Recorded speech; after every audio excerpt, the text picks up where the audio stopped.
তাই যার জীবনটা সর্বদাই সৎসঙ্গে অতিবাহিত হয়ে যায়, ওই তার জীবনে সর্বদাই আনন্দ আর আনন্দ, দুঃখের কোনো লেশ মাত্র নাই। তাই নির্মৎ শরণাং শতাং বৈদ্যগ বাস্তবমাত্র বস্তু শিবদম তাপত্র অনুমোলনম। যা আমাদের ত্রিতাপ উন্মূল হয়ে যাবে, যার থেকে সদ্য হৃদয় অবরুদ্ধতে অত্র পৃথিবী শুশ্রূষা। এই যে আপনারা ভাগবত কথা শুনতে এসেছেন, এই ভগবানের এমন মহিমা যদি এই সত্যিকারের সৎসঙ্গ হয় এবং আমার চিত্তটা যদি এই পরম ধর্মকে গ্রহণ করতে পারে এবং কৈতব অর্থাৎ ছলনাকে যদি আমি বাদ দিতে পারি, তখন আমার চিত্তটা এমন একটাই জায়গায় উপনীত হবে যে তোমাকে যদি হরি কথায় আসতে নাও পারো, বাড়িতে মনে করেছো যে আমি হরি কথায় যাব বলে মনে করার সাথে সাথে হরি কথা শ্রবণের ফল তুমি পাবে। দেখো এই ভাগবত কথা শ্রবণের মহিমা কত। বলছেন বাড়িতে যদি তুমি শুদ্ধ চিত্তে মনে করো যে আমি হরি কথা যাব, মনের মধ্যে যদি একটা খেদ জন্মায়, দুঃখ আসে, আমার যাওয়া হলো না, হরি কথায় আমি যেতে পারলাম না, হায় হায়, দেখা গেল বৃষ্টি ভয়ঙ্কর, তুমি বেরোবো মনস্থির করেছো, আর বেরোবো মনস্থির করেও তুমি বেরোতে পারলে না। ভগবানের এমন মহিমা, তোমার ভাগবত কথা শ্রবণের ফল হবে। আর ফলটা কেমন হবে বলে সদ্য হৃদয় অবরুদ্ধতে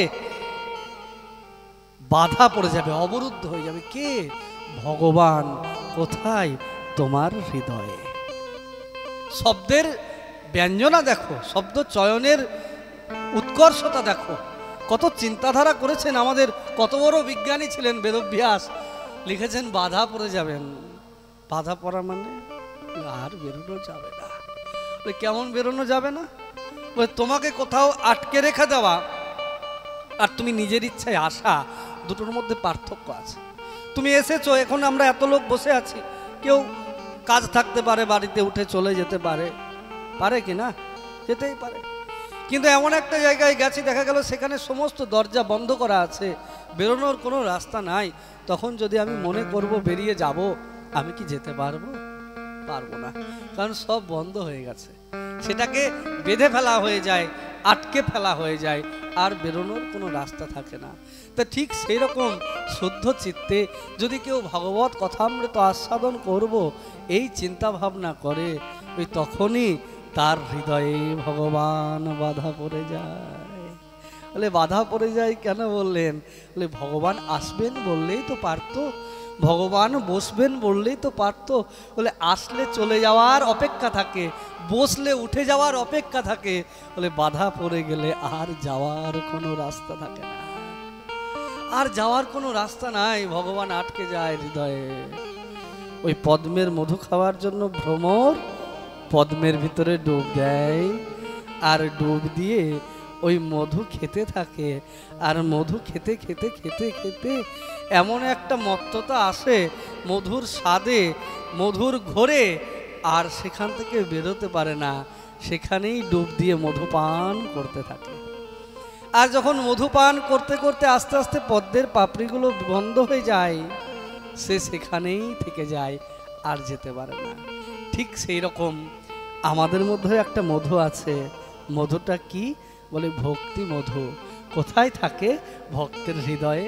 ভক্তের শুদ্ধ চিত্তে ভক্ত হৃদয়ে যখন ভক্তি মধু থাকে, আর সেই মধু পান করার জন্য সাক্ষাৎ ভগবান নেমে আসে, আর ভগবান যখন ভক্তের হৃদয়ের সেই ভক্তি মধুকে পান করতে থাকেন, সেই মধুর এত আস্বাদন, ওই ভক্তি মধু পান করে ভক্তের হৃদয় ছেড়ে ভগবান আর কখনো বেরোতে পারে না।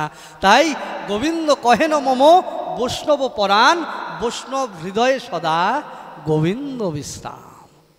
তার বৈষ্ণবদের হৃদয়ে সর্বদাই গোবিন্দ বাধা পড়ে যায়, সেই হৃদয় ছেড়ে বেরোতে পারে না। তাই আমরাও এই ভাগবত কথা শ্রবণ করার সঙ্গে সঙ্গে মনে মনে যদি দৃঢ় সংকল্পবদ্ধ হই যে হরিকথাকে আমার প্রাণ স্বরূপ করে রাখবো, হরিকথা শুনতে না পারলে আমি বাঁচব না, তখন এই হরিকথার মধ্যে দিয়ে এই হৃদয়ে ভগবান বিরাজিত হয়ে যাবে, ভগবান হৃদয় ছেড়ে যাবে না। সদ্য হৃদয় অবরুদ্ধতে যত্র পৃথিবী शुश्रूषुभिस्तत्कना निगमकल्पतरर्गलितं फलं सुखमुखादमृतं द्रवसंयुतं पीबतो भगवतं रसमालयं मुहुरहो रसिका भुवि भावुका नैमिषे अनिमिषे क्षेत्रे ऋषयो सौनकादय सत्वं सर्गाय लोकाय सहस्रो सममासत। নৈমিষারণ্য নামক স্থান, যেখানে ভগবান অনিমেষ দৃষ্টি দিয়ে তাকিয়ে থাকেন। অনিমেষ মানে নিমেষ নাই, মানে চোখের পলক যেখানে পড়ে না, সেই জায়গাটাকে স্থির করলেন সৌনকাদি ষষ্ঠী সহস্র মুনিবৃন্দ, ঋষিবৃন্দ। এই 60,000 ঋষি তারা এক জায়গায় একত্রিত হলেন, একটা আলোচনা করলেন। আলোচনাটা কি?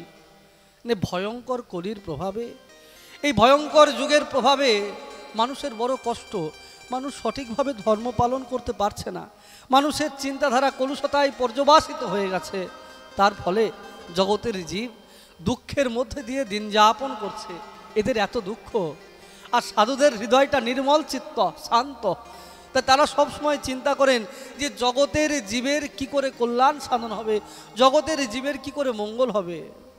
তারা কোনো উপায় পেলেন না, আর কোনো উপায় খুঁজতে না পেয়ে তারা কি করলেন, তারা সবাই মিলে সব সাধুরা ঠিক করলেন, চলো আমরা একটা জায়গায় একত্রিত হই, আর একত্রিত হয়ে এমন একটা সূত্র আমরা বের করি, এমন একটা যজ্ঞ করব হাজার হাজার বছর ধরে, তারপর একটা সূত্র আমরা বের করব, এমন একটা পথ আমরা বের করব, এমন একটা রাস্তা আমরা বের করব, যাতে মানুষ অতি সহজে ধর্মটাকে পালন করতে পারে। নৈমিষে অনিমিষেষ ক্ষেত্রে ঋষয় সৌনকাদয় সত্রং সর্গায় লোকায় সহস্র সমমাসত। সেই রকম জায়গার জন্য একটা স্থান দরকার। এখন একটা সুন্দর স্থানে আমরা বসে আছি বলে আমরা সবাই সুন্দরভাবে হরিকথা শ্রবণ করতে পারছি। যদি স্থান নির্বাচন সঠিক না হয়, তাহলে হরিকথায় বিভিন্ন রকম বাধা বিঘ্ন ব্যাঘাত হতে পারে, কত রকমের অসুরের প্রাদুর্ভাব হতে পারে, কত রকমের, তখনকার দিনে সিংবালা অসুর ছিল, আর আমাদের এখানে সিং ছাড়া সব টলে টলে বেড়ায়, দেখবে কত রকমের অসুর আছে, এসে উল্টো পাল্টা করে দেবে। তার জন্য একটা সুরক্ষিত জায়গা চাই। সেই জায়গা কোথায় নির্বাচন করা হবে? ভগবান বললেন যে আমার এই চক্রকে আমি ছেড়ে দেব, এই চক্রের প্রান্ত ভাগ, নিমি ভাগ যেই জায়গায় গিয়ে দাঁড়াবে, সেই জায়গাটা জানবে সব দিক থেকে সুরক্ষিত জায়গা, আর সেই জায়গায় তোমরা এই যজ্ঞটা করতে পারবে।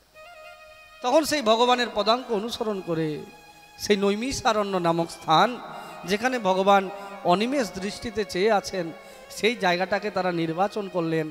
সেখানে ষষ্ঠী সহস্র ঋষিবৃন্দ তারা একত্রিত হয়ে বসলেন, তাদের মুখপাত্র করলেন সৌনক ঋষিকে, এবং তারা একটা হাজার হাজার বছর ধরে যজ্ঞ করলেন যে তার মাধ্যমে কোনো সূত্র আসুক, কারণ মানুষের বড় দুর্দিন। কীরকম অবস্থা? প্রায় নয় অল্প হুসভ্য কলাবস্মিন যুগে জনা মন্দাস মন্দ মাতয় মন্দ ভাগ্য উপদ্রুতা। প্রায় না অল্প সভ্য, অল্প আয়ু, আমাদের আয়ুটা কমে গেছে। সত্য ত্রেতা দাপরের যেরকম আয়ু ছিল, সেই আয়ু এখন আমাদের নেই। কলাবস্মিন যুগে জানা, আর কি বলে, আমাদের আয়ু কমার সাথে সাথে সব মন্দ, মন্দাস মন্দ মতয় মন্দ ভাগ্য উপদ্রুতা। আমাদের আয়ু মন্দ, আমাদের বুদ্ধি মন্দ, আমাদের চিন্তা মন্দ, আমাদের সঙ্গ মন্দ, সব খারাপ। আর সব খারাপের মধ্যে জীবনটা কীরকম জানো? জীবনটা হচ্ছে উপদ্রুত। উপদ্রুত জীবন মানে ব্যস্ত জীবন। দেখো আজকে তাকিয়ে দেখো, তাকানোর দরকার নাই।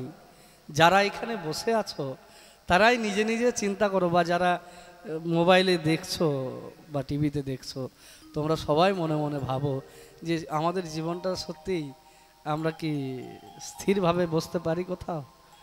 হয়তো বসে আছি, ভাবছি এই রান্নাটা গিয়ে করতে হবে, আবার তাড়াতাড়ি শেষ হলে ভালো হয়, পাঠটা কখন থেকে ভ্যার ভ্যার ভ্যার ভ্যার চলতে চাইছে, তাহলে কত মনে নিস্তার পাওয়া যায়। এখন সবার সামনে বসে উঠতেও পারছি না, লজ্জারও একটা ব্যাপার আছে, তাই না মা? তো অনেক রকম মনে ভাবনা আসবে, হ্যাঁ মনে আসতেই পারে। তো কারণ একটাই যে আগামী কালের চিন্তা করি, ভাবি কাল তো আবার পরীক্ষা যাবে, কাল আবার অফিস আছে, কালকে আমার আবার এই রুটিন আছে, সে কত রকমের চিন্তা। আমাদের এত ব্যস্ত সবাই আমরা যে তুমি কারো কাছে পয়সা চাইলে পাবে, কিন্তু সময় চাইলে পাবে না। বলে আমি পয়সা দিতে পারবো, সময় দিতে পারবো না, কিন্তু আগে থেকে বলে দিচ্ছি। তো সময়ের বড় অভাব। আর সব থেকে কম সময় কোন জায়গায় জানো?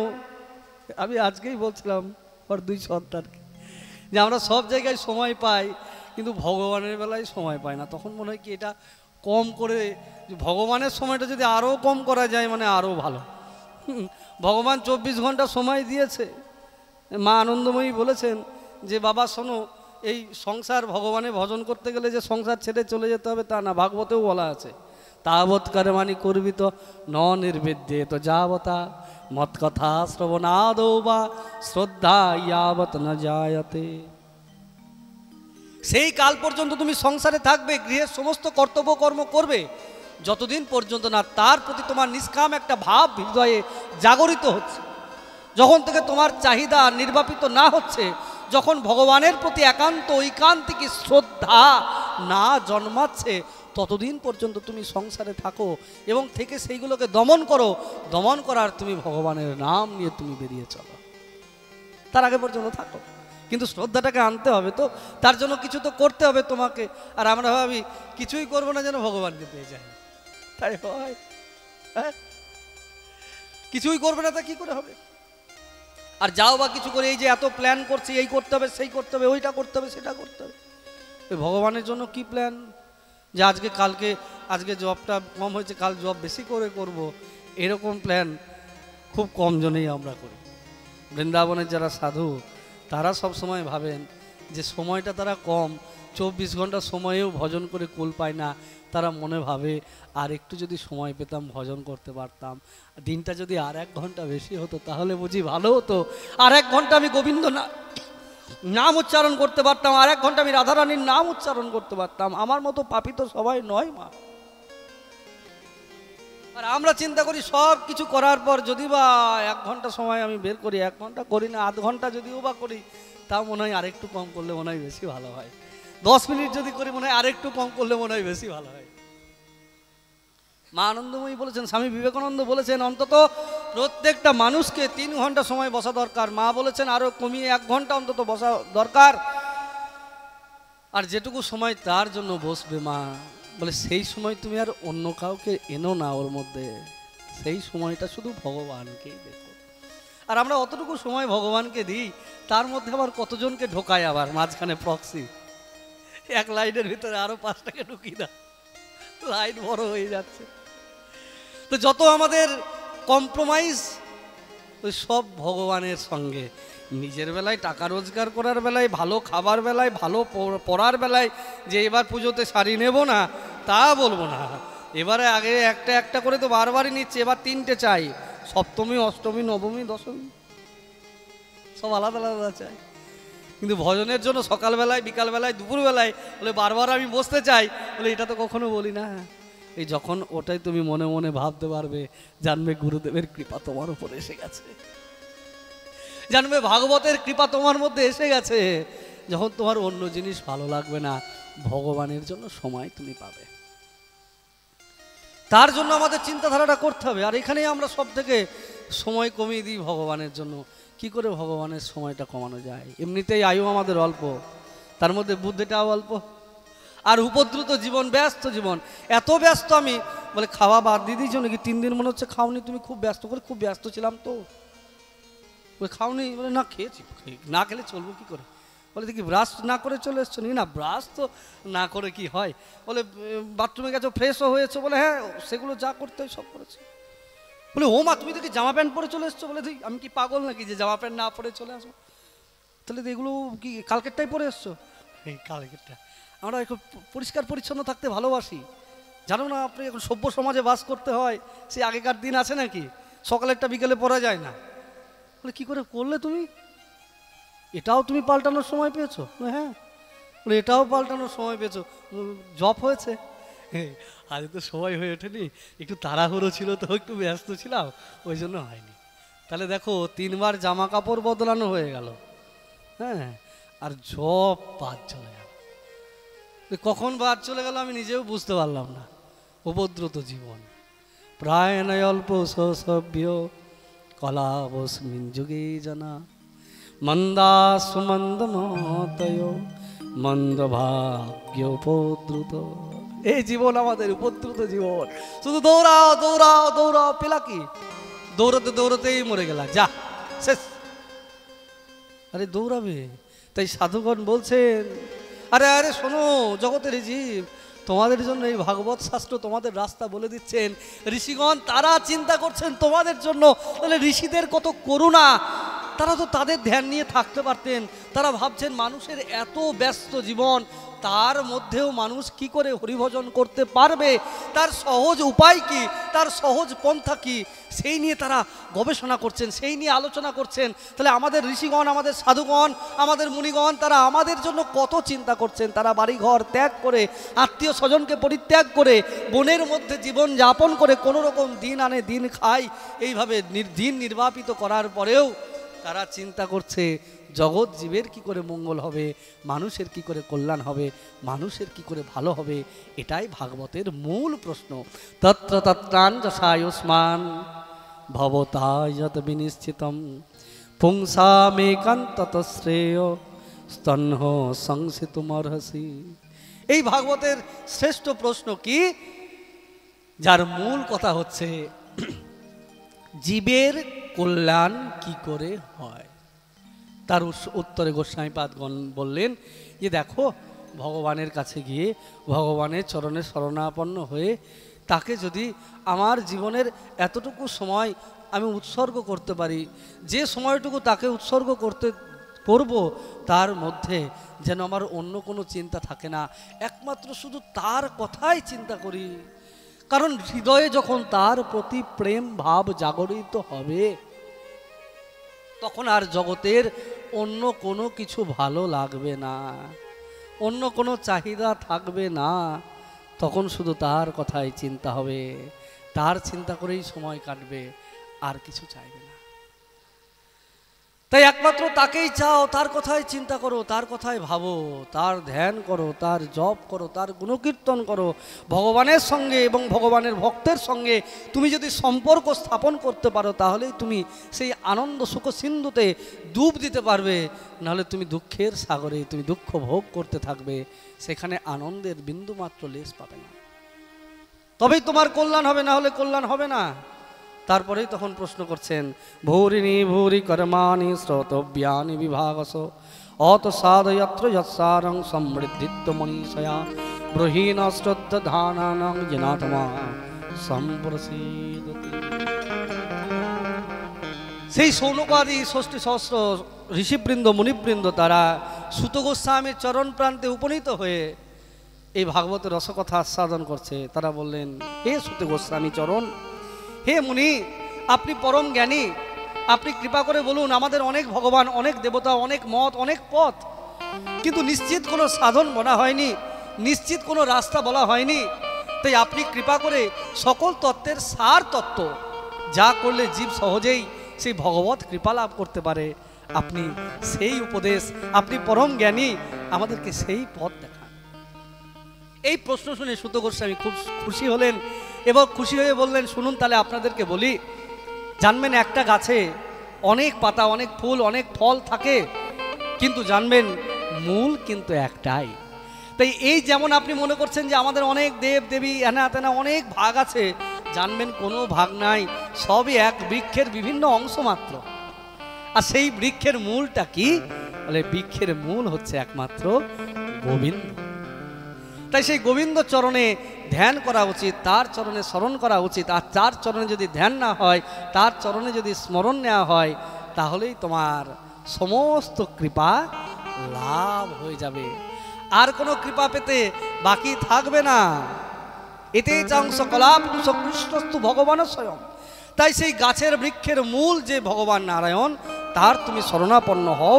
কেননা বাসুদেব পরা বেদা, বাসুদেব পরা মখা, বাসুদেব পরা যোগা, বাসুদেব পরা ক্রিয়া, বাসুদেব পরং জ্ঞানং, বাসুদেব পরং তপঃ, বাসুদেব পরো ধর্ম, বাসুদেব পরো গতি। তাই সেই ভগবান বাসুদেব তিনি একমাত্র আমার ধ্যান, তিনি একমাত্র আমার জ্ঞান, তিনি একমাত্র আমার ধর্ম, তিনি একমাত্র আমার গতি, তিনি একমাত্র আমার প্রেম, তিনি আমার সব। তাই ওগো জগতের জীব, সব কিছু দিয়ে তার ধ্যান করা, তার চিন্তা করা, তার স্মরণ নেওয়া, এটাই আমাদের জীবনের একমাত্র উদ্দেশ্য। আর আমরা তাই যদি করতে পারি তাহলে সেই ভগবান তোমার হয়ে যাবে। তুমি তার ভজন করতে থাকো, আর সেই হরি ভগবান গোবিন্দ তার ভজন করলে প্রভু তোমার হয়ে যাবে। আর তাকে তুমি আপন, যখন তাকে আপন করবে তখন আর জগৎ সংসারে আর তুমি আপন পর কোনো জ্ঞানই থাকবে না। তাই সেই হরির ভজন করো। কেন? সেই হরি তোমার। বলে শ্রী হরি ভগবান কি, শ্রী হরি ভগবান কি, শ্রী হরি ভগবান কি। हरि का भजन करो, हरि है तुम्हारा। हरि का भजन करो, हरि है মন প্রাণ সেই ভগবান গোবিন্দের চরণে তোমরা সবাই মিলে স্মরণ করো। हरि का भजन करो, हरि है तुम्हारा। हरि का भजन करो, हरि है तुम्हारा। हरि का भजन करो, हरि है हरि का भजन करो, हरि है तुम्हारा। हरि के भजन बिना, हरि के भजन बिना, हरि के भजन बिना, हरि के भजन बिना नहीं है गुजारा। हरि का भजन करो, हरि है तुम्हारा। हरि का भजन करो, हरि बोल। हरि है तुम्हारा।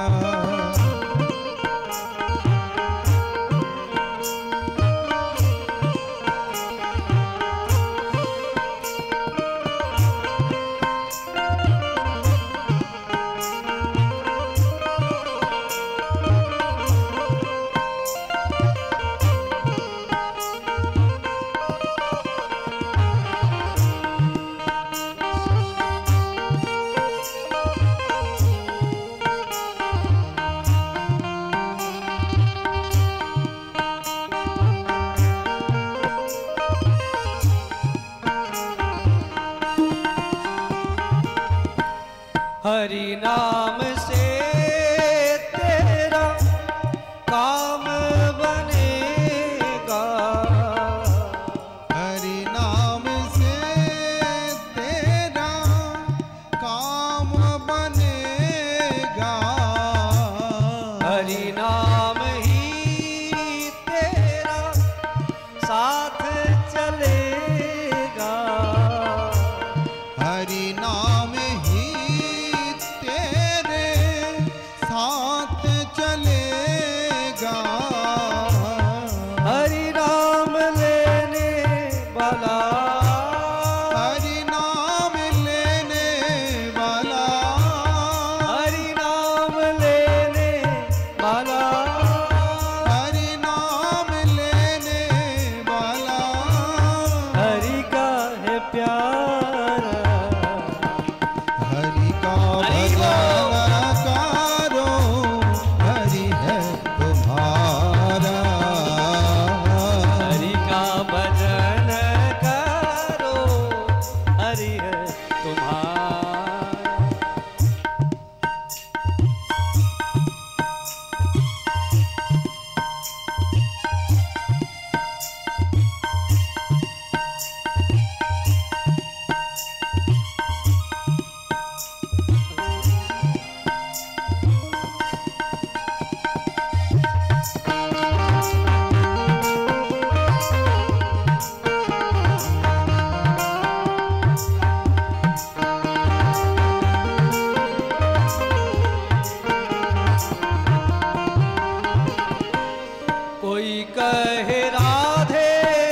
कोई राधा माधव लाल, कोई गिरधारा गोपाल, कोई राधा माधव लाल। वही हरि दीनो बंधु, वही हरि दीनो बंधु, वही हरि करुणा सिंधु, वही हरि करुणा सिंधु। नम बारंबार। हरि वो हरि का भजन करो, हरि है तुम्हारा। हरि का भजन करो, हरि है तुम्हारा। हरि का भजन करो, हरि है तुम्हारा। बोलिए कृष्ण कन्हैया लाल की, राधा मदन गोपाल की।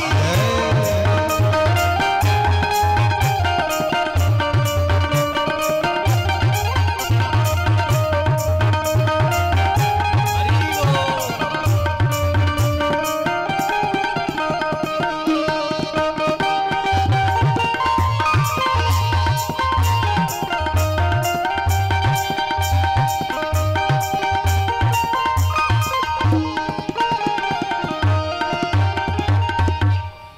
सुख दुख भोगे तो लिख सब मिटाते जाओ। दुख सुख भोगे जाओ, लिखा सब मिटाते जाओ। हरि गुण गाते जाओ, हरि को रिझाते जाओ। हरि गुण गाते जाओ, हरि को रिझाते जाओ। वही हरि दीनो बंधु, वही हरि दीनो बंधु, वही हरि करुणा सिंधु, वही हरि करुणा सिंधु। नम बारंबार। हरि का भजन करो, हरि है तुम्हारा। हरि का भजन करो, हरि है तुम्हारा। हरि का भजन करो, हरि है तुम्हारा। हरि के भजन बिना, हरि के भजन बिना, हरि के भजन बिना, हरि के भजन बिना नहीं है गुजारा। हरि बोल। हरि का भजन करो, हरि है तुम्हारा। हरि का भजन करो, हरि है तुम्हारा। हरि का भजन करो, हरि है तुम्हारा।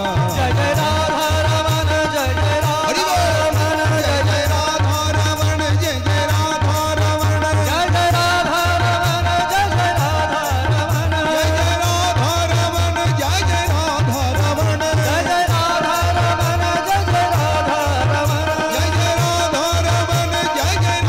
राधा रमण, जय जय राधा रमण, जय जय राधा रमन, जय जय राधा रमन, जय जय राधा रमण, जय जय राधा रमण, जय जय राधा रमन, जय जय राधा रमन, जय जय राधा रमण, जय जय राधा रमण, जय जय राधा रमन, जय जय राधा रमन, जय जय राधा रमण, जय जय राधा रमण, जय जय राधा रमन, जय जय राधा रमन। जय जय राधा रमण, जय जय राधा रमण। हरि का भजन करो, हरि है तुम्हारा। बोलो कृष्णचंद्र भगवान की। সেই ভগবানের আরাধনা করো।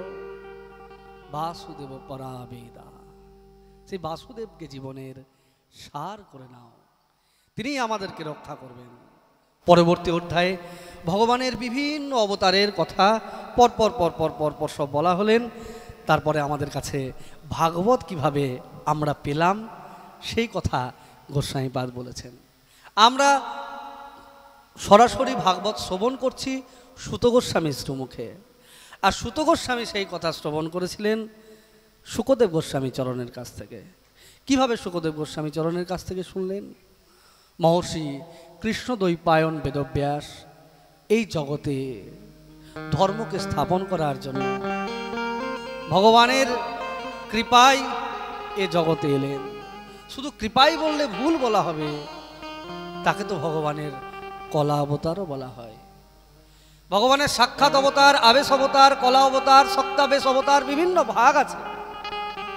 তার মধ্যে যে আবেশ অবতার, তাদের কাজ হচ্ছে তারা আসেন, উপদেশ করেন, ধর্মের জন্য উপদেশ করে তারা আবার চলে যান। তো এই কলা অবতার হচ্ছেন ভগবানের মহর্ষি কৃষ্ণদ্বৈপায়ন বেদব্যাস। গায়ের রং কালো ছিল, তাই কৃষ্ণ। দ্বীপে জন্মগ্রহণ করেছিলেন, তাই দ্বৈপায়ন। বেদকে ভাগ করেছিলেন, তাই বেদব্যাস। এই মহর্ষি কৃষ্ণদ্বৈপায়ন বেদব্যাস একদিন উদিতে রবিমণ্ডলে তিনি আছেন বসে, আর বসে বসে চিন্তা করছেন যে জীবের কি করে উন্নতি সাধন করা যায়। গভীর চিন্তায় ধ্যানে নিমগ্ন আছেন যে মানুষ অনেক কিছু করছেন, কিন্তু শুদ্ধ ভক্তি কোথার থেকে পাবে, এরকম বিভিন্ন চিন্তা করতে করতে দেখছেন যে মানুষের মনে কোনো শান্তি নাই। এত কিছু চেষ্টা করার পরেও মানুষ সর্বদাই অশান্তিতে দিন যাপন করছে। এই বিশাল বেদ, এই বেদ শাস্ত্রকে অধ্যয়ন করার মতো শক্তি, ক্ষমতা, বুদ্ধি, বিচার, দক্ষতা কিছুই মানুষের নাই।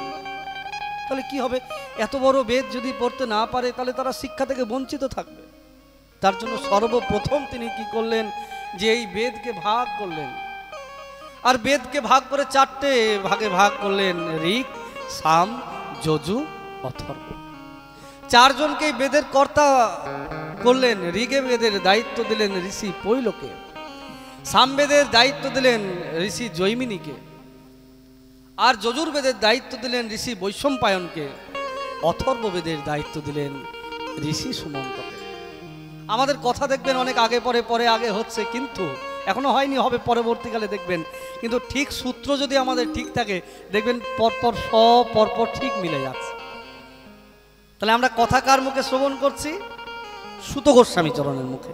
ওই যে 60,000 ঋষি নৈমিষারণ্যে বসেছেন, আর তাদের মুখপাত্র হচ্ছে সৌনক। সৌনক ঋষি প্রশ্ন করছেন, উত্তর দিচ্ছেন সুত গোস্বামী চরণ। আর তার উত্তরই ভাগবত রূপে কথিত আছে, যে কথা সুত গোস্বামী চরণ সেই পরীক্ষিতের সভায় সুখদেব গোস্বামী চরণের কাছ থেকে শ্রবণ করেছিলেন। সেখানে তিনি বলছেন যে দেখুন, এই আমার পিতা উগ্রসভা রোমহর্ষণ, তিনি ইতিহাস এবং পুরাণের কর্তা ছিলেন। আর এই 4 জন ঋষি, তাদেরকে 4টে বেদের দায়িত্ব দিলেন, আর পুরাণের কর্তা ছিলেন আমার পিতা উগ্রসভা রোমহর্ষণ। এইভাবে বেদকে বিভাজিত করে সরলভাবে মানুষের কাছে পৌঁছানোর চেষ্টা করলেন। তারপরেও দেখলেন বেদের মানুষ অধ্যয়ন করতে পারছেন না, বেদের অর্থকে উপলব্ধি করতে পারছে না, সেই অর্থের অনর্থ ঘটিয়ে বসে থাকছে। এটাকে বলা হচ্ছে বেদের পরোক্ষ ভাব। অর্থাৎ বেদে একরকম বলা আছে, আমরা তার উল্টো ভাবনা নিয়ে, উল্টো চিন্তা করে নিজের সুবিধা অনুসারে সেই বোধ মন্ত্রকে প্রমাণপত্র হিসাবে গ্রহণ করে আমরা সেই খারাপ কাজটা করে ফেলছি, অর্ধেক অর্ধেক নিয়ে। পুরোটা তো বুঝতে পারছি না, উপলব্ধি করতে পারছি না। এটাকে বলা হয় বেদের পরোক্ষবাদ। এক অর্থ বলেছে, বোঝানো হচ্ছে অন্য অর্থ। তার ফলস্বরূপ কি হচ্ছে? ফলস্বরূপ বিপর্যয় হচ্ছে ধর্মের, মানুষের ক্ষতি হয়ে যাচ্ছে। তা উনি চিন্তা করে দেখলেন, তাহলে সহজ সরলভাবে কি করে করা যায়। আবার বেদের ক্ষেত্রে অনেক নিয়ম আছে, সবাই বেদ পাঠ করতে পারবে না। ওই তাহলে তো এটা ধর্মের মধ্যে ভাগ বলে না, এটা ভাগ নয়, এটা অধিকারী। সবাই যদি হেডমাস্টার হবে, তাহলে ছাত্র কি করে হবে? বলে না, আমাদের সবাইকে এক করে দেখতে হবে। আমরা স্বাধীন দেশে বাস করি, ভেদাভেদ করলে চলবে না, আমরা সবাই হেডমাস্টার হবে। মা, এটা কি বুদ্ধিমানের কথা হবে? তাহলে এই যে ক্লাসিফিকেশনটা করা হয়েছে, জানতে হবে এটা যোগ্য অযোগ্য নির্ণয় করেই তৈরি করা হয়েছে। এখানে কাউকে বাড়তি সুবিধা দেওয়া হয়নি যে ব্রাহ্মণরা বেদ পাঠ করতে পারবে আর অন্যেরা বেদ পাঠ করতে পারবে না, তার মানে অন্যেরা ছোট, মেয়েরা বেদ পাঠ করতে পারবে না তার মানে ছোট, এটা ভাবার কোনো কারণ নাই। কারণ তাদের কিছু শারীরিক অসুবিধা থাকে, যার জন্য তারা সেই জায়গাটায় যে যজ্ঞ করার প্রয়োজন সেটা তারা করতে পারবে না। আর বেদ পাঠ করতে গেলে যে সংস্কারের প্রয়োজন আছে, আমাদের সেই সংস্কারের মধ্যে একটা হচ্ছে উপবীত সংস্কার। তাই উপবীত সংস্কার না হলে সেই অধ্যয়নের অধিকার থাকে না। সেক্ষেত্রে এটাও বলা আছে যে শুধু উপবীত সংস্কার হলেও হবে না, ব্রাহ্মণের সন্তান তার উপবীত সংস্কারও হয়েছে কিন্তু সে সন্ধ্যা জপ করে না, সন্ধ্যার নিয়ম পালন করে না, তাহলে সেই ব্রাহ্মণও বেদ পাঠের অধিকারী নয়। তাহলে এটা ভেবো না যে ব্রাহ্মণ মানে ধোয়া তুলসী পাতা সে সব করতে পারবে, আর সবার উপর বলা আছে তুমি করতে পারবে না, তুমি করতে পারবে না, এরকম আমাদের শাস্ত্রে বলা নেই। যদি শাস্ত্র বিধিকে না মানে তাহলে সে ব্রাহ্মণও ব্রাহ্মণ নয়। যদি সন্ধ্যা ঠিক মতো না করে, অনেক ব্রাহ্মণ আছে সন্ধ্যা আর কি করব, বলে সন্ধ্যা তো এমনি এমনি হয়, বিকেলের পর তো সন্ধ্যা হয়। এগুলো মূর্খের প্রলাপ মাত্র। তাই ঠিকমতো ব্রাহ্মণ হয়েও যদি তার আচরণ না করে, সন্ধ্যা বন্দনাদি গায়ত্রী জপ যদি না করা হয়, তাহলে সেই ব্রাহ্মণও বেদ পাঠের অধিকারী নয়। তারপরেও তিনি দেখলেন যে তারপরেও যদি মানুষের মনে কোনো রকম দ্বিধা থাকে, দ্বন্দ্ব থাকে, সেই দ্বন্দ্বকে দূর করা উচিত। তার জন্য বেদের অভাবকে পূরণ করার জন্য তিনি 17খানা পুরাণ রচনা করলেন, উপনিষদ রচনা করলেন এবং রচনা করলেন সহজ সরলভাবে মহাভারত, যা সবাই পড়তে পারে, যা সবাই উপলব্ধি করতে পারে। সেই মহাভারতের মধ্যেই আছে ভগবান শ্রীকৃষ্ণের সর্বশ্রেষ্ঠ উপদেশের জ্ঞান, যাকে আমরা গীতা বলে জানি। তাহলে পুরাণ বেদ উপনিষদ সবই আছে, আর সব থাকার পরে আবার ভাগবত রচনার কি এমন প্রয়োজন পড়ল? উত্তরে গোস্বামীপাদ বললেন, এত কিছু রচনা করার পরেও কেমন যেন মনের মধ্যে একটা খামতি থেকে গেছে, যেমন কিছু যেন হয়নি, কিছু যেন বাকি রয়ে গেছে, কিছু যেন অপূর্ণ রয়ে গেছে। কি রয়ে গেছে সেটা বোঝার জন্য, সেটা ভাবার জন্য অধবদনে বসে আছে মহর্ষি কৃষ্ণদ্বৈপায়ন বেদব্যাস। যখন এরকম মন খারাপ করে কৃষ্ণদ্বৈপায়ন বেদব্যাস বসে আছেন, ঠিক এমন সময়ে সেখানে এসে উপনীত হয়েছেন দেবর্ষি নারদ। নারায়ণ নারায়ণ। আরে আরে গুরুদেব, গুরুদেব কৃষ্ণদ্বৈপায়ন বেদব্যাসের গুরুদেব ছিলেন দেবর্ষি নারদ। দেবর্ষি নারদকে দেখা মাত্রই কৃষ্ণদ্বৈপায়ন বেদব্যাস তিনি বিধিবৎ পূজয়েত, বিধিপূর্বক তাকে পূজন করলেন পাদ্য অর্ঘ্য দিয়ে। পাদ্যং সমর্পয়ামি, অর্ঘ্যং সমর্পয়ামি, নৈবেদ্যং সমর্পয়ামি। আচমন স্নান করে ভালো করে তাকে বসিয়ে, তাকে স্নান করিয়ে প্রসাদ পাইয়ে দিয়ে তার চরণ প্রান্তে বসলেন এবং বসে যখন আছেন তখন বলছেন, আরে হে কৃষ্ণদ্বৈপায়ন, তোমার মন এত বিষণ্ণ বদন কেন? কি হয়েছে তোমার? তোমাকে তো এরকম বিষণ্ণ চিত্ত দেখা যায় না, তাই আমি বড় চিন্তিত। বলে, গুরুদেব, একটা চিন্তা আমাকে মনে করে করে খাচ্ছে যে আমি এত কিছু করলাম মানুষের উন্নতির জন্য, তাও যেন মনে হচ্ছে কোথাও একটা অপূর্ণতা আমাকে কুড়ে কুড়ে খাচ্ছে। আমি ঠিকমতো ঘুমাতে পারছি না, আমি ঠিকমতো খাবার গ্রহণ করতে পারছি না, আমি বড় চিন্তিত যে মানুষের কল্যাণ কি করে হবে গুরুদেব। দেবর্ষিপাদ নারদ হাসলেন, বললেন, শোনো কৃষ্ণদ্বৈপায়ন, তুমি মানুষের উন্নতির জন্য অনেক চিন্তা করেছো, কিন্তু জানো কি একটা কথা? বলে, কি কথা? ওই তুমি যা রচনা করেছো সেগুলো কিরকম? নয়ত বচশ্চিত্রপদং হরের যশো জগত পবিত্রং প্রগৃহীত করেছি তদবায় সংতীর্থম সন্তি মানসা নয়ত্র হংসা নিরমন্ত শিক্ষয়া। হে মহর্ষি কৃষ্ণদ্বৈপায়ন বেদব্যাস, কোনো ব্যক্তি যদি কোনো বাক্য রচনা করে, যদি কোনো কথা বলে, সেই কথা যতই ভাব রস অলঙ্কার যুক্ত হোক না কেন, তা যদি কৃষ্ণ কথা না হয়, সে তো ওই আবর্জনা ফেলার, কাকের আবর্জনা ফেলার স্থান আস্তাকুরের মতোই অপবিত্র। কত মধুর কথা বলো। ওই তুমি খুব ভালো বাংলায় তোমার জ্ঞান আছে, দখল আছে, তুমি প্রত্যেকটা শব্দের ব্যুৎপত্তি নির্ণয় করতে পারো, তার মধ্যে তুমি ভাষার তোমার ব্যঞ্জনা আছে, ছটা আছে, তুমি সেই ভাষাকে আরও অতিরঞ্জিত করে মাধুর্যযুক্ত করার জন্য বিভিন্ন শব্দ তার সঙ্গে যোগ করছো।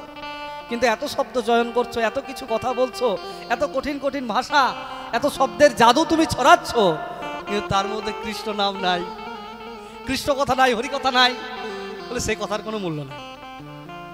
তাই সেই কথা যত ভাব রস অলঙ্কার যুক্ত হোক না কেন, তা যদি কৃষ্ণ কথা না হয় তার যেমন কোনো মূল্য নাই।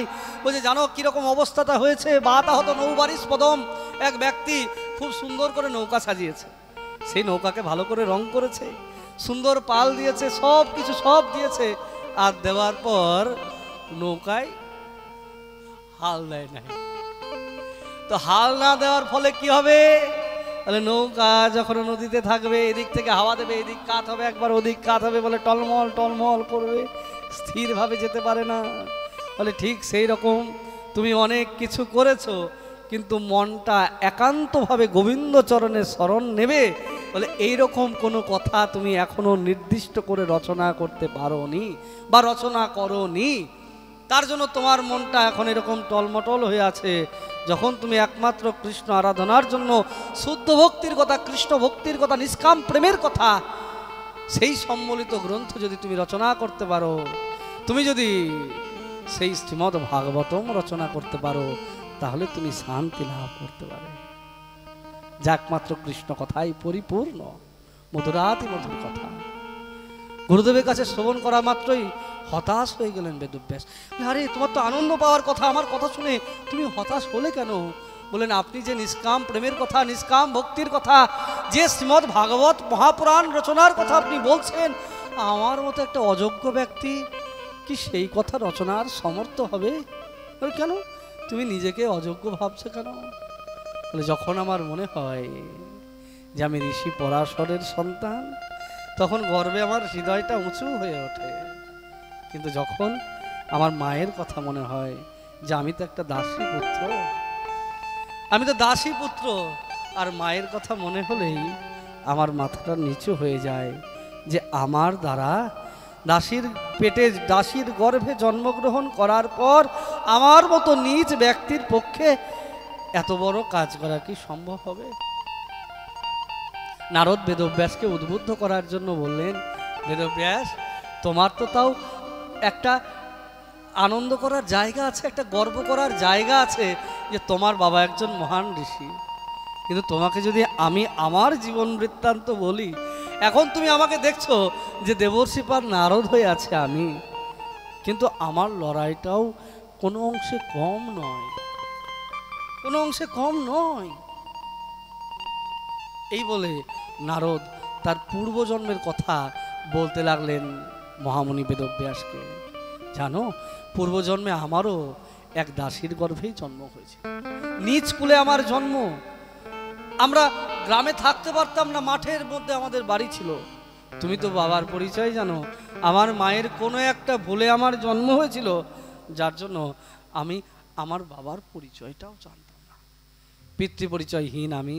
আমি যখন ছোট একটু একটু করে বড় হচ্ছি, হ্যাঁ আমি মায়ের কাছেই থাকি, আর আমার মা ওই ব্রাহ্মণ পল্লীতে কাজ করতে যায়, সেখান থেকে আসে আমাকে খাবার দেয়, আমি সারাদিন অপেক্ষা করে থাকি আমার মা কখন আসবে, আমি অধীর আগ্রহে চেয়ে থাকি রাস্তার দিকে। আর জানো এমন সময় কি হয়েছে, ওই বাইরে থেকে ঋষিগণ চাতুর্মাস্য ব্রত করবে বলে আমাদের গ্রামে আসছে। তো বাইরে থেকে ঋষিরা যদি গ্রামে আসে, তো ঋষিদের বাড়ির গ্রামের লোকের কাজ হচ্ছে গ্রামের বাইরে গিয়ে সেই ঋষি সাধু গুরু বৈষ্ণব তাদেরকে অভ্যর্থনা করে আহ্বান করে বাইরে থেকে এগিয়ে নিয়ে আসা। এখন আগে এরকম সিস্টেমই ছিল, এখন তো আমরা নিজেদেরকে বড় ভাবতে শুরু করে দিয়েছি না, অহংকারটা আমাদের মধ্যে প্রচুর পরিমাণে এসে গেছে। তাই আমরা সাধুদেরকে যথাযথ মর্যাদা দিতে পারি না, দিই না ইচ্ছা করি। তার জন্য আমাদের প্রতি পদে পদে এত দুর্গতির সম্মুখীন হতে হয়। যে ভারতবর্ষে সাধুদের এত বড় বড় কথা বলা আছে, যে সাধুদের চিন্তা করলে গৃহটাই তীর্থস্বরূপ হয়ে যায়, আর সেই সাধুদের আজকে অপমানিত হতে হচ্ছে, আজকে লাঞ্ছিত হতে হচ্ছে। আজকে বাইরের সাধু এসে বাংলায় মার খেয়ে চলে যাচ্ছে, তার উপর ছেলে ধরা ইনজাম দিয়ে অপবাদ দিয়ে তাদের উপর অত্যাচার করা হচ্ছে। এই ভারতবর্ষের কথা কি আমাদের শাস্ত্র বলেছে? না না, দেখো কত সম্মান সাধুদের। এই সাধুগুলো যেতে পারেনি বলে তারা মন খারাপ করছে, গ্রামের যারা ব্রাহ্মণ আছে। আর তারা ওখান থেকে বাইরে এসে প্রথম দেখলেন নারদকে, বলে আমাকে দেখে বলেন, এই খোকা, এই খোকা বলতে পারবি ব্রাহ্মণ পল্লীটা কোন দিকে? আমি বললাম, ও মা, আমি কেন পারবো না, আমার মা তো রোজ কাজ করতে যায়, আমি তো পারবো, আমি চিনি তো, আমি জানি, আমি তোমাদেরকে বলতে পারবো, চলো আমি দেখিয়ে দিই। আমি তাদের সামনে দাঁড়িয়ে দাঁড়িয়ে আমি নিয়ে যাচ্ছি, আর তারা আমার পথ অনুসরণ করে আমার পিছনে পিছনে আসছে। এদিকে আমাদের গ্রামের ব্রাহ্মণগণ তারাও ছুটে আসছে, আর এসে এসে তাদের কাছে হাত জোর করে বলছেন, হে ঋষিগণ, হে সাধুগণ, হে মহৎগণ, আমাদের উচিত ছিল বাড়ি থেকে এগিয়ে গিয়ে আপনাদেরকে আহ্বান করে নিয়ে আসা, আমাদের দেরি হয়ে গেছে। আপনাদের পথ চিনতে কোনো অসুবিধা হয়নি তো? রাস্তা ভুল হয়ে যায়নি তো? আপনাদের কোনো কষ্ট হয়নি তো? হাজার কথা জিজ্ঞেস করছে তাদেরকে। আর সেই সাধুগণ বলে উঠলেন, না না না, আমাদের কোনো কষ্ট হয়নি, এই খোকা তো আমাদেরকে পথ চিনিয়ে নিয়ে এসছে। তারা আমাকে খুব আদর করলেন, আদর করে আমাকে নিয়ে যাচ্ছেন, আর আমিও খুব আদর করে যাচ্ছি তাদের সঙ্গে। এমন সময় তাদের মধ্যে মতপার্থক্য হয়ে গেল। বলে সেই বড় বড় ব্রাহ্মণদের ছোট ছোট বাচ্চাগুলো দূরে খেলা করছিল, তারা তো আমাকে চেনে, ইনেরা তো আমাকে চেনে না। তারা চিৎকার করে বলে উঠলেন, দাদু দাদু শোনো শোনো শোনো, ওকে ছুঁয়ো না, ও দাসীপুত্র, ওকে ছুলে তোমার জাত চলে যাবে, তোমাদেরকে স্নান করতে হবে, তোমাদেরকে পবিত্র হতে হবে, দূরে এসো দূরে এসো। তখন আমাকে সবাই মিলে ছিচি করতে করতে, যা যা যা, দূরে জায়গা থেকে চলে যা চলে যা চলে যা। আমাকে তাড়িয়ে দিল, আমি ভয় পেয়ে গেলাম, আমি থমকে গেলাম, আমি কথা বলতে পারছি না, আমার বাক রুদ্র হয়ে গেছে, কণ্ঠ অবরুদ্ধ হয়ে গেছে, আমার শ্বাস আটকে গেছে। আমি কি করলাম? আমি বুঝি ভুল করে ফেললাম, আমি বুঝি অন্যায় করে ফেললাম।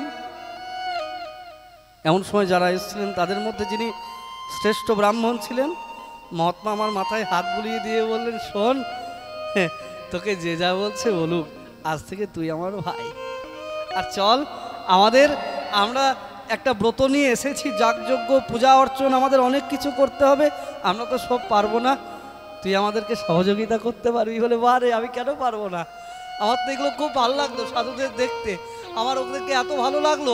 আমি সাধুদের সঙ্গে সঙ্গে গ্রামে গেলাম, কিন্তু তারপর থেকে না আমার মনে একটা ভয় জন্মালো, আমি আর কোনো কিছু ছুতাম না, আমি দূরে দূরে থাকতাম। যদি কেউ কিছু বলে, যদি আমাকে কেউ বকা দেয়, যদি আমার কিছু ভুল হয়ে যায়, তাহলে তুমি কি করতে? আমি কি করতাম জানো? আমি ওই সাধুদের যজ্ঞ করার জন্য আমি বন থেকে কুড়িয়ে কুড়িয়ে কাঠ নিয়ে আসতাম, আমি সাধুদের জন্য জায়গাটা পরিষ্কার করে দিতাম যেখানে তারা বসবেন। সাধুরা খাওয়া হয়ে গেলে আমি এঁটো পাতটা পরিষ্কার করে দিতাম, আর সাধুরা মন্ত্র বলতো, কত রকমের সেই বেদের মন্ত্র উচ্চারণ করতো, আমি সব মন্ত্রমুগ্ধের মতো শুনতাম। আমি তো পড়াশোনা জানি না, আমি তো পড়তে পাইনি, আমাকে তো পড়ানোর কেউ ছিল না, তাই আমি কিছু বুঝতে পারতাম না। তার মধ্যে আমার ওই দাদু একদিন বললো কি জানো, ভাই তুমি প্রতিদিন আসো আর যাও, আমার আদেশ, আজকে আমি যখন উঠে যাব তোমার জন্য আমি আমার পাতায় প্রসাদ রেখে দেব, আর তুমি প্রসাদ গ্রহণ করবে। তারা চলে গেল, আর আমি ওই তারা যেই মাত্র প্রসাদ পেয়ে উঠলো, তাদের এঁটো পাতাগুলো আমি প্রতিদিন ফেলে দিতাম, তো দাদু আমার জন্য প্রসাদ রেখেছেন, আর সেই প্রসাদ আমি যেই মাত্র গ্রহণ করলাম, প্রসাদে সর্বদুঃখানাং হানিরস্য প্রজায়তে, যেই মাত্র প্রসাদ ঢুকলো, সেই প্রসাদের আমার অন্তরের মধ্যে প্রবেশ করার সঙ্গে সঙ্গে আমার অন্তরের মধ্যে একটা দিব্য জ্ঞান প্রকাশিত হয়ে গেল। প্রসাদের কি করুণা, প্রসাদের কি মহিমা, আমার দিব্য জ্ঞান খুলে যাওয়ার ফলে তাহলে আমি এখন থেকে প্রসাদ খেলাম, আর প্রসাদ পাওয়ার ফলে বলে যেসব আমি অর্থ বুঝতে পারতাম না, আমার দেখা গেল আমি সাধুদের সব কথা বুঝতে পারছি, কি আমার আনন্দ লাগছে, আর সেই আমার আনন্দ আরো আরো আরো আরো বাড়তে লাগলো। মহাজন বলছেন, ভজন শুরু হয়ে গেল। শতাং কৃপা মহৎ সেবা শ্রদ্ধা গুরু পদাশ্রয় ভজন সুস্প্রিয়া ভক্তির অনর্থ অপগমস্তত নিষ্ঠা রুচি তথা শক্তির অতি প্রেমাথ দর্শনম হরে মাধুর্য অনুভাব এত্যর্থা সুচতুর্দশ। এই ভগবত ভজনের 14টা লক্ষণ। এখন যদি এই 14টা লক্ষণ ব্যাখ্যা করতে যাওয়া হয় তো শেষ হয়ে যাবে। এইদিকে ভাগবত কথা এমনিতেই দেখছি তোমাদের বলতে বলতে অনেক রাত হয়ে গেছে, অনেকটাই খেয়াল করে নি, যাই হোক ক্ষমা করে দিও তোমরা। হয়তো দেরি হয়ে যাচ্ছে তোমাদের, যাই হোক। তো এই যে কথা, ওই কথার কোনো শেষ নাই। এই যে ভজনের স্তর, রূপগোস্বামীপাদ এটাকেই একটু অন্যরকম বলেছেন। এখানে শতাংকৃপা মহৎসেবা শ্রদ্ধা গুরু পাদাশ্রয়, ওখানে রূপগোস্বামীপাদ বলেছেন আদৌ সাধু, আদৌ শ্রদ্ধা তত সাধুসঙ্গ, অত ভজনক্রিয়া, তত অনর্থ নিবৃত্তি, এরপর নিষ্ঠা রুচি আসক্তি ভাব প্রেম। এই যে প্রেম পর্যন্ত যে পৌঁছানো, এই যে স্তর, নারদমুনি বলছেন ওই যখন থেকে আমি প্রসাদ খেলাম না, বলে এই স্তরগুলো দেখো, এতগুলো যদি আমরা আলাদা করে শুনি না, মনে হবে কত কত কত কঠিন ব্যাপার। আর যে ভগবানের প্রসাদ শুদ্ধ চিত্তে গ্রহণ করে, হরি কথা একাগ্র মনে শোনে, বলে তার জন্য এগুলো কোনো কঠিন নয়। বলে একটার পর একটা আপনিই চলে আসবে, একটার পর একটা আপনি চলে আসবে। শতাং কৃপা, প্রথম কি হলো? সাধুদের কৃপা। তো কৃপাটা কি করে আসবে? সাধু দর্শন হলো, দর্শনে পবিত্র করো এই তোমার গুণ, সেখানে কৃপা লাভ হলো। কিন্তু শুধু দর্শন হলে তো হবে না, তারপর কি হবে? বলে মহৎ সেবা, আমি সাধুদের সেবা করতে লাগলাম। আর যখন সেবা করতে লাগলাম, তখন অন্তরে আমার শ্রদ্ধা এলো। শ্রদ্ধা শব্দে শাস্ত্রে কহে সুদৃঢ় বিশ্বাস, ভগবানের প্রতি বিশ্বাস। আমার তো বিশ্বাস নেই, তাই বিশ্বাসটা জন্মাবে কি করে? বলে এইভাবে শতাংকৃপা মহৎ সেবা শ্রদ্ধা। আর যেই মাত্র শ্রদ্ধা এলো, ওই শ্রদ্ধা এলেই কিন্তু ভজন হবে না। বলে ভজন কি হবে? ওই ভজন করতে গেলে শ্রী গুরু কৃপার প্রয়োজন আছে, গুরু কৃপার অপেক্ষা আছে। গুরু কৃপা কি করে হবে? বলে সে তুমি বুঝতে পারবে না। হ্যাঁ, কি করে হয়েছিল জানো? বলে আপনার কি করে হলো? বলে প্রতিদিন আমি আসতাম, আর দেখতে দেখতে কবে 4 মাস শেষ হয়ে গেল আমি জানতেও পারলাম না। হঠাৎ শুনলাম তারা চলে যাবে, আমার মন খারাপ হয়ে গেল। তোমরা চলে যাবে দাদু, আমি কি করে থাকবো? আমি তোমাদেরকে ছেড়ে থাকতে পারবো না, আমি তোমাদের সঙ্গে যাবো। বলে এই তুই আমাদের সঙ্গে যাবি কেন? না আমি যাবো, ছোট্ট ছেলে বলে যাবো। এই তুই যদি আমাদের সঙ্গে চলে আসিস, তোর মা কষ্ট পাবে না? তোর যে মা আছে, যেই মাত্র মায়ের কথা বললো না, আমার মনে হলো হ্যাঁ, আমার তোমার মায়ের, আমি ছাড়া তো আর কেউ নেই। আমি যদি মাকে ছেড়ে চলে আসি, আমার মায়ের কি হবে? না না, আমি তো মাকে ছেড়ে গেলে হবে না। তাহলে কি করব? আমি বুঝতে পারছিলাম না। এমন সময় আমাকে দাদু ডেকে বললো, শোন শোন, কাল সকালে তুই স্নান করে আসবি, ভালো একটা শুদ্ধ কাপড় পরে আসবি। আমাকে বলা মাত্রই আমি সকালবেলায় তাড়াতাড়ি করে আমি স্নান করে শুদ্ধ করে কাপড় পরে এসেছি। আর এসে দাঁড়াতেই ওই দাদু এসে আমার কানে কানে মন্ত্র দিলেন। কি মন্ত্র দিলে আমি বুঝলাম না, কিন্তু শরীরে একটা রোমাঞ্চ খেলে গেল, আমার শরীরে একটা অনুভূতি কাজ করলো। কৃষ্ণ মন্ত্র প্রবেশ হলো মায়া দেহস্য নাশ হতো। যেই মাত্র কর্ণে কৃষ্ণ মন্ত্র প্রবেশ হলো, আমার মায়ার দেহ নষ্ট হয়ে গেল। আমার আর সংসারে মন টিকলো না, আমার তাদের সঙ্গে যেতে ইচ্ছা করলো। অযাচিত মোহেন পতিত হেরি জো পহু, যাচি দেয়াল হরি নাম, যাচি দেয়াল হরি নাম। শ্রী গুরুদেবের কৃপাটা কিরকম দেখো। বলে সেধে যেচে নাম দিল রে, আমার মতো অধম পাপী জেনে, আমার পরম দয়াল পতিত পাবন শ্রী গুরুদেব সেধে যেচে নাম দিল রে। না, আমাকে গুরুদেবের কাছে যেতে হয়নি, গুরুদেব কৃপা করে অযাচিত মোহেন পতিত, আমার মতো পতিতকে উদ্ধার করার জন্য আমার কানে কানে মন্ত্র দিল। আর যেই মাত্র সেই কৃষ্ণ মন্ত্র আমার কর্ণে প্রবেশ করলো, আমার শরীরে একটা দিব্য অনুভূতি লাভ হলো। আমি চলে যাব। বলে যথা সময়ে তুমি আসবে ভগবান, আমার আর ভালো লাগছে না সংসারে, তুমি আমাকে নিয়ে চলো। হে বিধি, কেন আমাকে মায়ার সংসারে আটকে রেখেছো? আমাকে এখানে আটকে রেখো না, আমাকে নিয়ে চলো। অন্তর্যামী প্রভু আমার অন্তরের কথাটা সকলের অলক্ষ্যে শুনতে পেয়েছে, আর শুনতে পেলেই সেই রাস্তাটাই পরিষ্কার করে দিল। আমার বাধা ছিল কেবলমাত্র মা। একদিন সন্ধ্যাবেলায় মা গেছে গোদহন করতে, এখনো ফেরেনি, সন্ধে হয়ে গেছে, মেঘাচ্ছন্ন আকাশ, বিদ্যুৎ চমকাচ্ছে। আমি ঘর বাহার করছি, সারাদিন না খাওয়া। ভাবছি আমার মা কেন আসে না, মা কেন আসে না, এখনো কি হলো, মা আসে না কেন? ঘর বাহির করি, আসে না। মন টিকলো না ঘরে, মনটা ছুটে গেল। আমি ছুটতে থাকলাম, ঊর্ধ্বশ্বাসে ছুটছি আর ভগবানকে ডাকছি, ঠাকুর আমার মা কই? আমার মাকে কেন দেখতে পাচ্ছি না? তাড়াতাড়ি আমার মাকে এনে দাও, আমার মা ছাড়া আমার ভালো লাগছে না। বলতে বলতে এই মাঠের মধ্যে ছুটতে ছুটতে হঠাৎ করে কি একটা পায়ে ঠেকলো। কি পায়ে ঠেকলো? কি ঠেকলো আমার পায়ে? কি এটা? আমি তো বুঝতে পারছি না কে তুমি, এই এখানে পড়ে রয়েছে কেন? হে বিদ্যুৎ দেবতা, একবার আলো দাও, একবার দেখি কে পড়ে রয়েছে। হঠাৎ করে বিদ্যুৎ চমকেছে, আর বিদ্যুৎ চমকাতে দেখি তখন মা মা মা তুমি কেন পড়ে রয়েছো মা, তোমার কি হয়েছে মা? মা করে আমি চিৎকার করলাম। এমন সময় বিদ্যুতের আলোয় দেখলাম ওই মায়ের পায়ের কাছ থেকে একটা সাপ ফনা তুলে মাথা নাড়ছে আর বলছে তোর মা আর ফিরবে না। বলে সাপটা চলে গেল। আর যেই মাত্র আমি মা মা করে কাঁদতে কাঁদতে উত্তর দিকে ছুটতে লাগলাম, আমার তো কেউ নাই, মা ছাড়া আমার কেউ নাই, হে প্রভু আমাকে রক্ষা করো, মা ছাড়া আমার কেউ নাই। আর ছুটতে ছুটতে ছুটতে ছুটতে আমি বনের মধ্যে গিয়ে প্রবেশ করলাম। আর প্রবেশ করে আমি হাও হাও করে কাঁদছি যে আমার কি হবে। আর আমার গুরুদেবের দেওয়া মন্ত্র আমি জপ করছি, হে গুরুদেব তুমি আমাকে রক্ষা করো, হে গুরুদেব তুমি আমাকে কৃপা করো। আমি চিৎকার করে মন্ত্র জপ করছি, আর মন্ত্র জপ করতে করতেই দৈববাণী ভগবান আমার কাছে প্রকাশিত হলেন। আর ভগবান দিব্যরূপে প্রকাশিত হইতে আমি দেখলাম সেই ভগবানের দিব্যাতি দিব্য মধুরাতি মধুর রূপ, সেই অলৌকিক রূপ দর্শন করে আমি আনন্দে অভিভূত হয়ে গেছি। কিন্তু পরক্ষণেই সেই রূপ নাই, চলে গেল, চলে গেল। প্রভু প্রভু কোথায় গেল? এখন ভগবানের জন্য আমার যে উৎকণ্ঠা ছিল, প্রভু আমাকে দর্শন দিয়ে চলে যাওয়ার পর সেই ছটফটানিটা আরও বেড়ে গেল। মনে হচ্ছে যেন যেমন করে একটা জ্যান্ত মাছকে জল থেকে তুললে মাছ যেমন জল ছাড়া বাঁচে না, ছটফট করতে চায়, পুনরায় ওই জলে ফিরে যেতে চায়, ঠিক সেই রকম হে প্রভু তোমাকে ছাড়া আমার জীবন আর বাঁচবে না, আমি তোমাকে দেখতে চাই, একবার দেখা দাও প্রভু, হে প্রাণনাথ একবার দেখা দাও। ভগবান বললেন নারদ, তোমার এই দেহে তুমি আমাকে আর দর্শন পাবে না, তোমার মনের মধ্যে উৎকণ্ঠা জাগানোর জন্য তোমাকে আমি দর্শন দিয়েছিলাম মাত্র। তুমি এই দেহে ভজন করতে থাকো, এই দেহটা চলে যাওয়ার পর তুমি দেবতাদের মধ্যে ঋষি হয়ে জন্মাবে। তখন সমস্ত দেবগণ, সমস্ত গন্ধর্বগণ, সমস্ত ঋষিগণ, সমস্ত মানুষগণ সবাই তোমাকে সম্মান করবে। তুমি সর্বদাই বিনা বাধায় আমার কাছে আসতে পারবে, যেতে পারবে, তোমার আর কোনো চিন্তা নাই নারদ। এই আশীর্বাদ করলো। আমার সেই দেহটা নষ্ট হয়ে গেল। পরবর্তী জন্মে আমি দেবর্ষিপাদ নারদ হয়ে গেলাম, আমি দেবতাদের মধ্যে ঋষি হয়ে গেলাম। সবাই আমার পূজা করতে লাগলেন, সবাই আমাকে সম্মান করতে লাগলেন।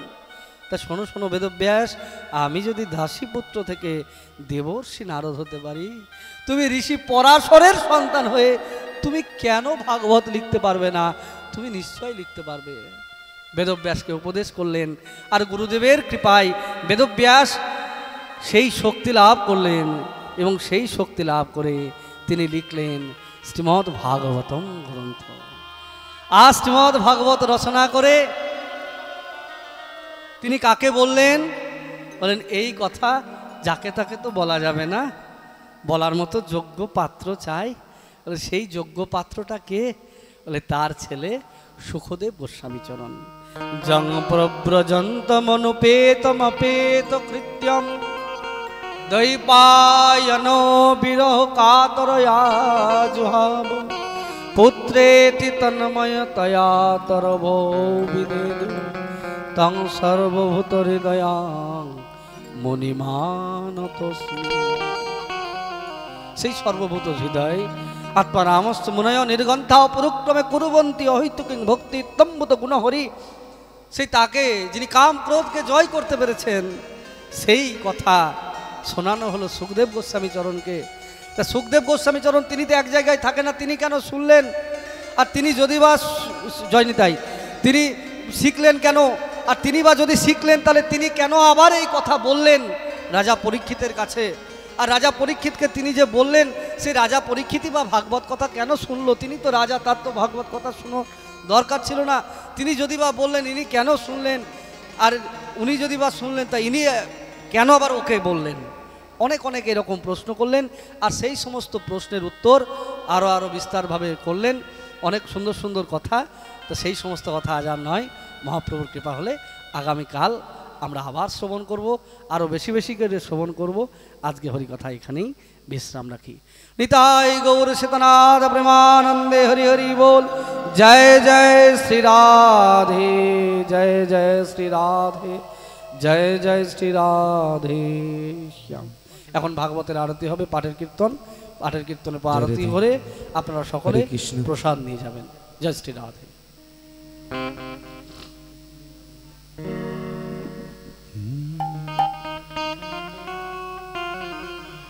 রাধে রাধে রাধে জয় জয় শ্রী সকলে মিলে একসাথে হাতে তালি দিয়ে করবে।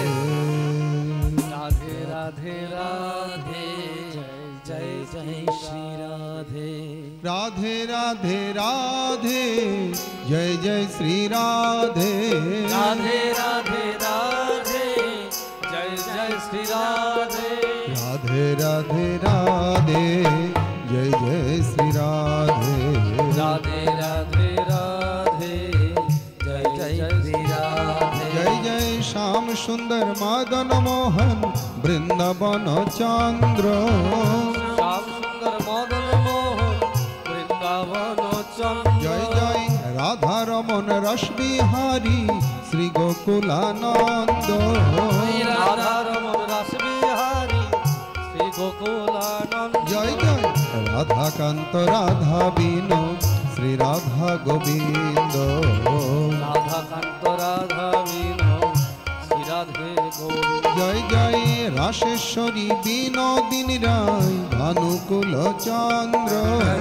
রাসেশ্বরী বিনোদিনী রাই ভানুকুল চন্দ্র। জয় জয় ললিতা বিশাখায়াদি যত সখী বৃন্দ। জয় ললিতা বিশাখায়াদি যত সখী বৃন্দ। জয় জয় শ্রীরূপ মঞ্জরী রতি মঞ্জরী অনঙ্গ। জয় শ্রীরূপ মঞ্জরী রতি মঞ্জরী অনঙ্গ। জয় জয় পৌর্ণমাসী কুন্দলতা জয় বীরা বৃন্দ। জয় পূর্ণমাসী কুন্দলতা জয় বীরা বৃন্দ। তোমরা সবে মিলে করো কৃপা আমি অতি মন্দ। সবে মিলে করো কৃপা আমি অতি মন্দ। আমায় কৃপা করে দাও হে যুগল চরণার বৃন্দ। আমায় কৃপা করে দাও হে যুগল চরণার বৃন্দ। যেন আকুল প্রাণে গাইতে পারি আরাধে গোবিন্দ।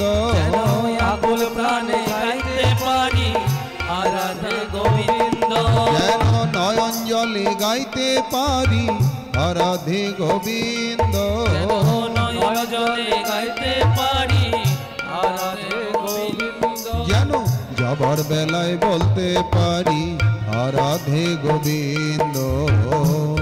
বেলায় গাইতে পারি আরাধে গোবিন্দ। জয় জয় রাধে রাধে রাধে জয় জয় শ্রী রাধে। রাধে রাধে রাধে জয় জয় শ্রী রাধে। রাধে রাধে রাধে জয় জয় শ্রী রাধে। রাধে রাধে রাধে জয় জয় শ্রী রাধে। आरती अति पावन पुराण की धर्म भक्ति विज्ञान अखान की। आरती अति पावन पुराण की धर्म भक्ति विज्ञान अखान की।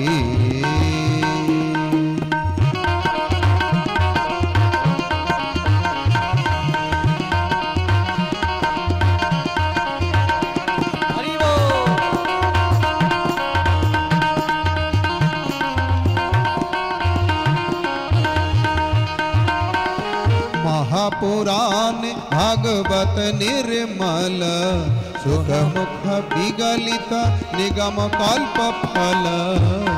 पुराण भगवत निर्मल सुख मुख विगलित निगम कल्प फल। परमानंद सुधार समय कल। परमानंद सुखमय काल।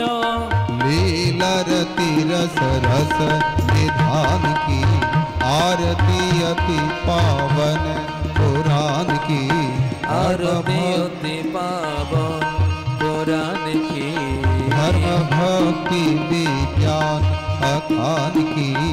धर्म भक्ति विज्ञान अखान की। आरती अति पावन पुराण की।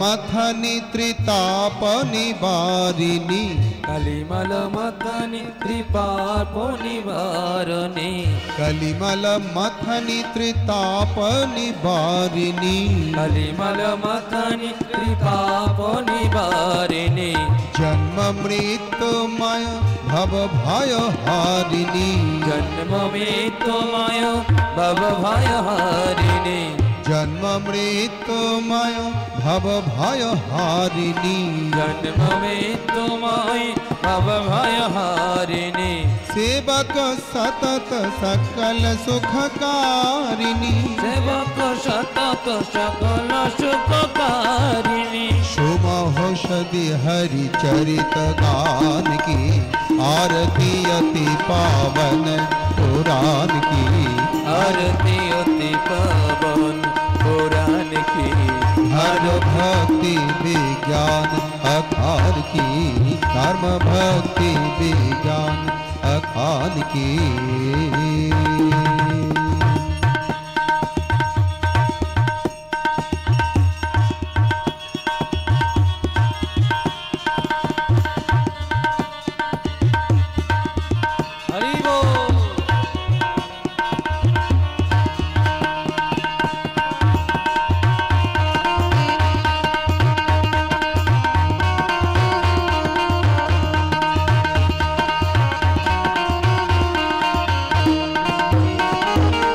परमहंस मुनि मन उल्लासिनी परमहंस मुनि मन उल्लासिनी परमहंस मुनि मन उल्लासिनी परमहंस मुनि मन उल्लासिनी रस हृदय रस रास विलासिनी रसिक गाय सतरास विलासिनी भुक्ति मुक्ति रति प्रेम सुधासिनी मुक्ति मुक्ति रतो प्रेम सुदासिनी भुक्ति मुक्ति रति प्रेम सुदासिनी मुक्ति मुक्ति रतो प्रेम सुदासिनी कथा अकिंचन प्रिय सुजान की आरती अति पावन पुराण की आरती अति पावन पुराण की धर्म भक्ति